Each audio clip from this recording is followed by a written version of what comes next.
د کندوز ښاري نظم او پراختیا کمیسیون د خپلو فعالیتونو په دوام نن د دغه ولایت د زنځیر فروشي، چیني فروشي او کباب بانک لویې لارې او پلې لارې له لاسپوونکو پاکې او هغه هټۍ مهرلاکې کړې چې د ښاري نظم او پراختیا کمیسیون د طرزالعمل خلاف فعالیتونه یې ترسره کول. موږ د والي صاحب د هدایاتو په اساس ښار ته راغلي وو. تقریبا یو ریاستونه په دې کمیسیون کې اشتراک لري. نو دا کمیسیون تقریبا 2 تقسیمه ده چې یو اطلاعیه او آګاهي ورکوي او هغې نه بعد څه ادارات نور دي هغوی اجرات کوي. نو د اجراتو په اساس نن موږ ښار ته راوتي وو او ښار کې یو څه دوکاندارانو تخلف کړی و چې هغه د چپله فروشي راسته وه او د زنجیر فروشي راسته وه.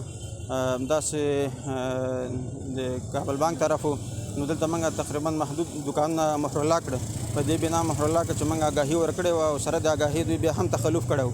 نو په دغه بنا زموږ ټولو همشریانو دا تقاضا ده چې د خپلو حدوداتو د دوکان نه مخکې دوی مال نږدي د دې لپاره چې د موږ هغه زنانه په پیاده رو کې تګ راتګ نشي کولی.